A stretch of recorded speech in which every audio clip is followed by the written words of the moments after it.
You know that feeling, right? You snap what you think is going to be the perfect photo, but you look at it later and it's just a dark, muddy mess. Well, today we're going to dive into the science that can rescue those photos, returning those useless shadows into incredible details. And trust me, it's not magic. It's just really, really clever science. Right? We've all been there. You capture that one perfect moment, but the lighting is just awful, and the photo comes out looking like a murky mess. You know the good stuff is in there somewhere, but the big question is, how in the world do you get it out? Okay, so check this out. This is the perfect example of what I'm talking about. I mean, you can kind of make out the big shapes, but all the interesting stuff, the people, the textures of the building, it's just completely swallowed by the shadows. So let's fix it. So where do we even begin? Well, the secret is hiding in plain sight. It's in the pixels.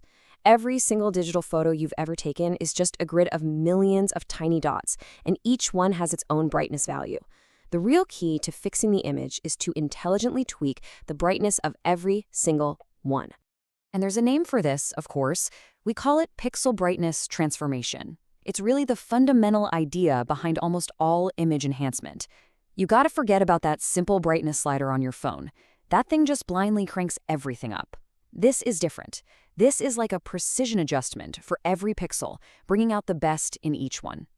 All right, so what's the first tool we can pull out of our digital toolkit? Well, it's a technique that's beautifully simple, but man, is it powerful. It's called gamma correction. Now, the magic word here is non-linear. See, a simple brightness tool just pushes everything up in a straight line, but gamma correction, it uses a curve. What that means is it gives a huge boost to the really dark pixels way down at the bottom of the brightness scale, while it barely even touches the pixels that are already bright. It's like a targeted rescue mission for details hiding in the shadows, and it does it without blowing out the rest of your image. And here's the result. It's a night and day difference, isn't it? I mean, look at that. On the left, our dark original image, and on the right, after a little gamma correction.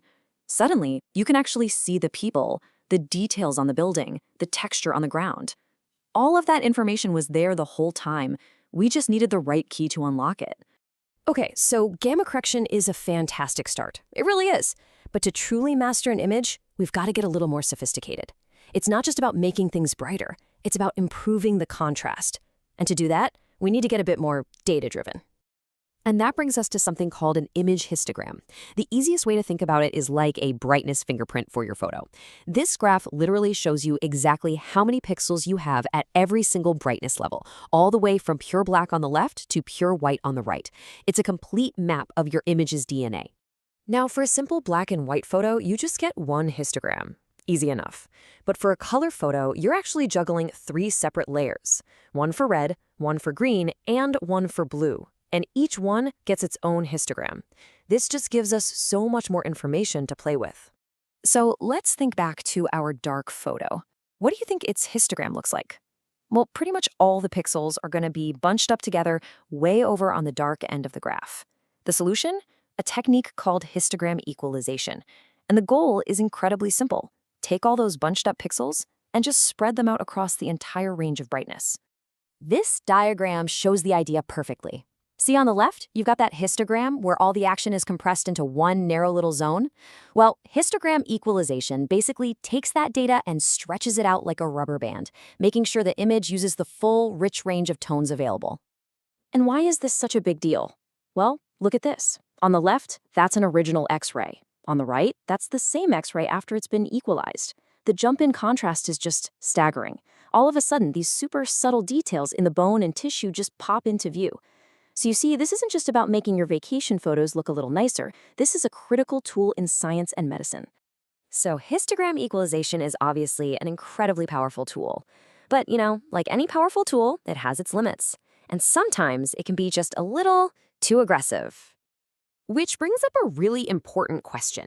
What happens when you tell an algorithm to enhance contrast in a part of an image that doesn't really have any details to begin with?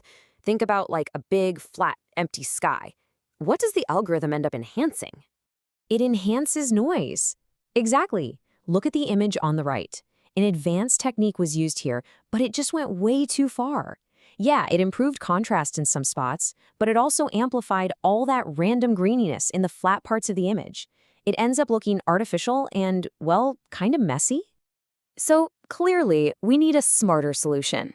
The answer is to put some guardrails on the enhancement.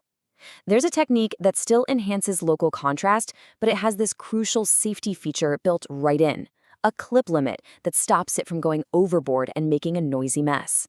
So how does this clip limit actually work? It's pretty clever. First, the image is broken down into a bunch of small sections called tiles. Then, for each little tile, the algorithm looks at its histogram.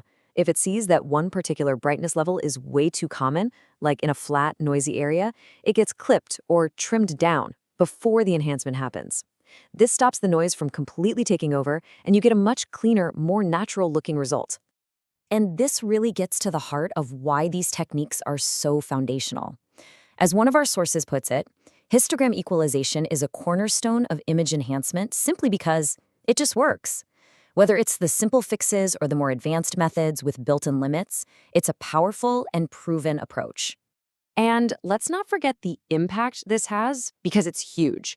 Bringing it back to this X-ray, you can really see that mastering these techniques is about so much more than just aesthetics. It's about revealing hidden information, making new discoveries, and really just seeing the world in a much clearer, more detailed way. Which brings me to a final thought I want to leave you with. We live in a world where AI is getting incredibly good at generating and manipulating images from scratch. So what does that mean for these classic math-based techniques? Could they actually become even more important as a kind of ground truth, a way to authenticate and understand what an image truly holds? Definitely something to think about. Thanks for joining us.